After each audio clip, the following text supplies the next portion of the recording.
The night the forest betrayed her, she should have run. Instead, she knelt in the blood-soaked leaves, her hands shaking as she cradled a dying wolf cub against her chest. Every instinct screamed at her to flee, because the howl echoing through the trees was not the cry of a lone wolf, but the summons of a king. She was weak, an omega, invisible to the world, and she was bleeding out. Silver burned in her wound, stealing her strength with every heartbeat. Darkness crept into her vision, yet she refused to let go. The cub whimpered softly, trusting her with its last breath. And in that moment, she made a choice that would shatter every law of the werewolf realm. She chose sacrifice. When the Alpha King found her, she was unconscious, wrapped around the cub like a shield, her life slipping away into the cold earth. He smelled fear, blood, and something impossible, pure defiance. No one had ever dared to give their life for his bloodline. As he lifted her fragile body into his arms, ancient power stirred, awakening a bond that was never meant to exist between a king and a forgotten omega. By sunrise, the cub would live, and by fate's cruel design, so would she. Because the Alpha King does not let what is his die. She used her last strength to save a wolf cub.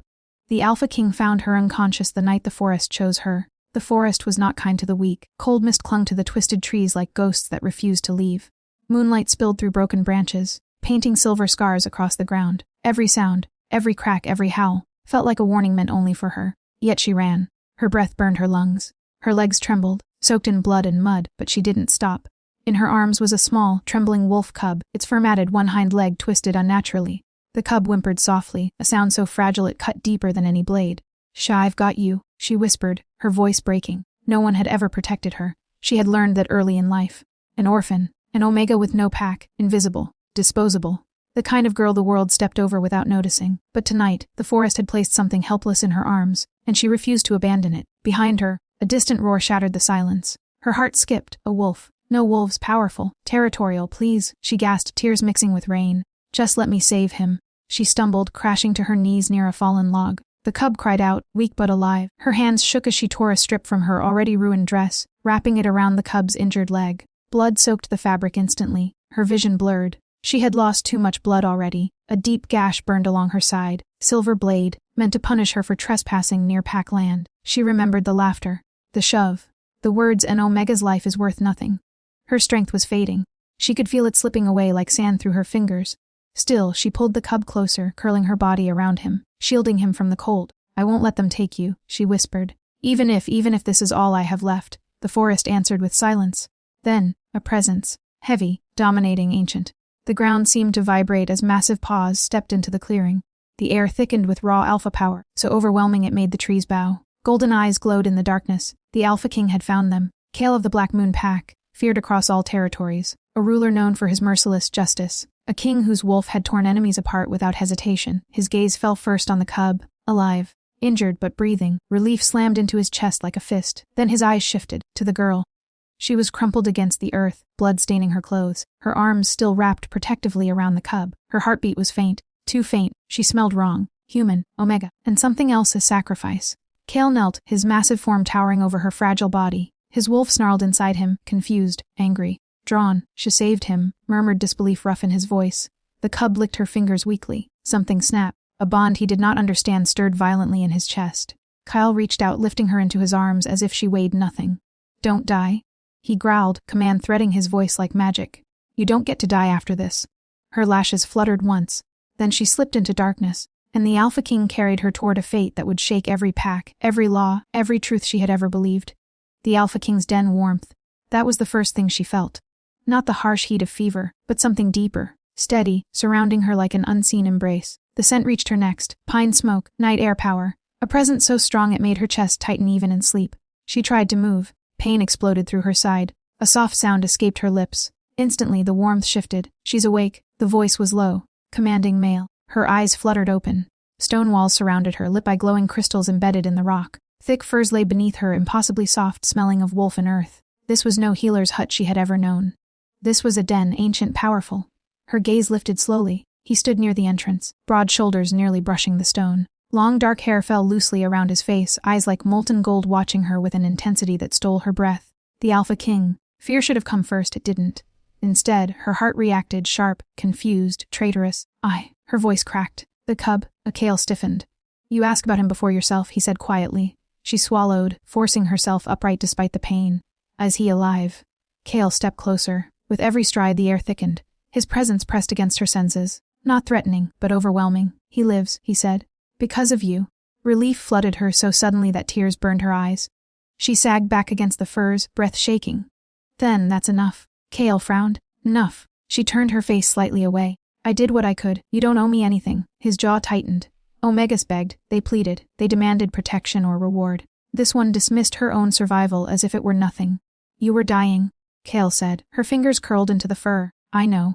You lost a dangerous amount of blood. Silver wounds don't heal easily. She smiled faintly. I wasn't planning on healing. That ignited something dark and furious in him. Kyle reached out before he realized it, his hand closing gently, but firmly, around her wrist. Her pulse fluttered beneath his fingers, weak but steady. Do not speak of your life so lightly in my den, he growled. Her eyes widened slightly, but she didn't pull away. Instead, she met his gaze, calm and tired. Why does it matter to you? She asked softly. The question hit deeper than claws. Why did it matter? He released her abruptly, turning away. You are under my protection until you heal. Her brow furrowed. Protection from what? Kale looked back at her, eyes dark. From the pack that cut you. Her breath caught. You know. I smelled their mark on the blade, he said. A lesser border pack, they will answer for this. A fear finally flickered in her eyes. No, she whispered. Please don't. Kale froze. They attacked you. I was trespassing, she said. Ain't Omega alone. They'll say it was justice. Kyle's wolf snarled violently. Justice. His voice dropped dangerous. You saved the life of an alpha hare. Her head snapped up. He's my nephew, Kale said. The future of Black Moon. Shock rippled through her. I didn't know, she whispered. That makes your choice purer, he replied. Silence stretched between them. Then she noticed it, the faint glow beneath her skin, right over her heart. Soft, silver gold, pulsing. Her hand flew to her chest. What is that? Kale's eyes locked onto the light. His breath slowed. Impossible. A healer stepped forward from the shadows. An old she-wolf with wise eyes. The life bond, she murmured. It awakened when she shielded the cub. The room seemed to tilt. Cal turned sharply. That bond appears only once in a generation. And only when fate intervenes, the healer said. She gave her life force willingly. Her hands trembled. I don't understand. Cal stepped closer, towering over her once more. But now there was something else in his gaze. Reverence. You didn't just save him, Kale said. You bound yourself to Black Moon Pack. Her lips parted. What does that mean for me? His wolf surged, voice echoing in his chest, mine. It means, Cal said slowly, your life is no longer small. Or invisible. She stared up at him, heart racing. And it means, he added, voice roughening, that whoever you are, you belong here now. Her breath hitched. For the first time in her life, the world did not look past her. It was looking straight at her. And the Alpha King was not turning away. When the pack bowed, the Black Moon Pack gathered before dawn. Mist rolled through the stone courtyard, curling around towering pillars carved with the history of Alpha Kings long dead. Warriors lined the edges, their postures rigid, eyes sharp. Whispers rippled through the crowd like nervous sparks. A human Omega had slept in the Alpha King's den. Unheard of, unacceptable, unignorable. She stood at the center of it all, wrapped in dark furs that still smelled like kale. Her wounds were bound, her strength fragile, but she refused to sit. Her spine remained straight, chin lifted, not in defiance, but quiet dignity. Kale stepped forward beside her. The murmurs died instantly. Golden eyes scanned the pack, power rolling off him in waves. You are here because a life was saved. He gestured to the small wolf cub standing near the elders, his injured leg already healing. The cub's bright eyes fixed on her, tail wagging slightly. This pup is alive because she chose sacrifice over fear, Kale continued. She had no bond to us, no protection, no promise of reward. The elders exchanged uneasy glances. One stepped forward. Elder Rask, his voice cold. She is not of our blood. An Omega trespassed on guarded land. Tradition would have my nephew dead. Kale cut in sharply. Silence crashed down. Her hands clenched in her furs. She had expected rejection, scorn. Punishment. Not this. Kale turned toward her then, and for a heartbeat, his gaze softened in a way no one else seemed to notice. State your name, he said. She swallowed. Lyra. The name echoed. Kyle nodded slowly. Lyra of no pack. A sting touched her chest at the truth of it. Kyle raised his voice. Kneel. Her heart lurched. Not to her, to the pack. Every warrior, every elder, every wolf dropped to one knee. Her breath left her in a rush. This Omega, Kale said, his voice carrying like thunder, is under my protection. Under Black Moon law. Anyone who harms her answers to me. A murmur surged. Shock, disbelief, outrage. Elder Rask's lip curled. Alpha King, you risk unrest. She is nothing. Kale's eyes flashed dangerously. She is the reason your future still breathes. The cub limped forward then, pressing against Lyra's leg. Without thinking, she knelt, ignoring the pain, and placed her palm against his head. The glow beneath her skin brightened. A gasp tore through the courtyard. The cub howled soft, joyful. Power surged outward. The The ancient runes carved into the stone ignited, one by one, responding to her touch. The pack felt it. The elders stiffened. The life bond. The healer whispered. She is acknowledged by the land. Akale stared stunned. The forest itself had accepted her. Lyra pulled her hand back slowly, panic fluttering in her chest. I didn't mean to. Kale stepped closer, his presence a shield. You don't have to mean it. Ilder Rask sank fully to his knees.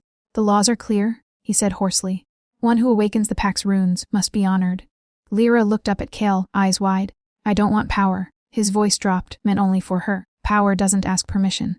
He turned back to the pack. From this day, Kale declared, Lyra is pack-bound. The words slammed into her. Pack-bound meant shelter, belonging, identity. But it also meant a challenge. A snarl ripped through the air. She turned just in time to see a woman step forward. Tall, striking eyes burning with fury. Luna Celine, the Alpha King's chosen mate. Her gaze cut into Lyra like a blade. You disgrace this court? Celine hissed. A nobody Omega standing where Luna shilled. Kale's wolf surged violently. Nuff, he warned. Celine ignored him, stepping closer. Tell me, little Omega, she sneered. Do you know what happens to those who steal fate that isn't theirs? Lyra's hands trembled, but she did not step back. I didn't steal anything, she said quietly. I just refused to let a child die. Silence followed. Then, a low, dangerous sound rolled from Kyle's chest. Not anger. Possession, the kind that terrified entire kingdoms. Choose your next words carefully, Celine, Kale said. Because the pack has already chosen her. Lyra felt it then. The shift. The line that had been crossed. She had saved a cub, but now she stood at the center of a war she never meant to start. And the Alpha King was no longer just protecting her. He was standing with her. The Alpha's claim was never meant to be gentle. Night fell heavy over Black Moon territory. The pack court had dispersed, but the tension it left behind clung to the air like smoke after fire. Lyra stood on the balcony outside the Alpha King's den, fingers gripping the cold stone railing as the forest stretched endlessly before her. She had never been this high above the world before, or this close to danger. You should be resting. Kale's voice came from behind her, deep, controlled, carrying the weight of a command softened by concern. I tried, she said quietly. Sleep won't come. He stepped beside her, the moonlight catching in his dark hair, outlining the sharp strength of his profile. Up close, his presence was overwhelming, heat, power, restraint barely held. You challenged my court today, he said. She flinched. I didn't mean to. I know. His gaze shifted to her, but intention doesn't stop consequences. She turned to face him fully. Then tell me what happens now. Kale studied her for a long moment, as if weighing a truth he had avoided since carrying her bleeding body from the forest. You have become a focal point, he said. Some will follow you. Others will try to destroy you. Her lips parted. Because of the bond. And because of me. The words landed heavy. She took a step back. I never asked to be near you. His jaw tightened. Neither did I. The air between them snapped, charged, dangerous. Kyle reached out suddenly, his fingers brushing the glowing mark over her heart. The contact sent a shock through her body, knees weakening. Her breath hitched. What are you doing? Confirming what I already know, he said hoarsely. The bond flared. His wolf surged to the surface, golden eyes burning brighter than the moon. Kale, you are tied to my pack, he growled. To my blood. To me, her heart pounded. That doesn't mean. His hand slid to her waist, steadying her as the world tilted. It means you are in danger as long as others question your place. A fear flickered in her chest. So what do you intend to do? Kale leaned closer, his breath warm against her cheek. E'en the question. Her pulse roared in her ears. How? His forehead rested briefly against hers. A gesture so intimate it stole her breath. By claiming you. The word struck like thunder. No, she whispered, panic and longing tangling painfully. You already have a Luna. Celine's name hung unspoken between them. Kel pulled back, eyes dark. Celine was chosen by politics. You were chosen by fate. That's not enough, Lyra said. Your pack will tear me apart. His hand tightened slightly on her waist, not hurting, but anchoring. Let them try. Power rolled off him, primal and unrestrained. She shook her head. I don't belong in your world. Kale's voice dropped to a dangerous whisper. You already changed it. Before she could respond, pain exploded through the bond, sharp, searing.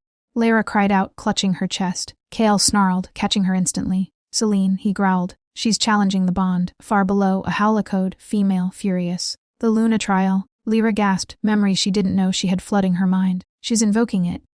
Kale's eyes flashed. She dares. Lyra's legs trembled. If she wins, I'll be exiled.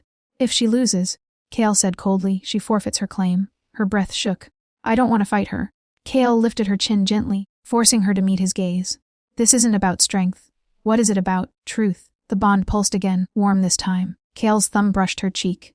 And the truth is, Lyra, my wolf, has already chosen. Her heart slammed painfully. Below them, The pack drums began to sound, deep, ancient, calling the territory to witness. The trial had begun, and once the alpha's claim was spoken before the pack, there would be no turning back.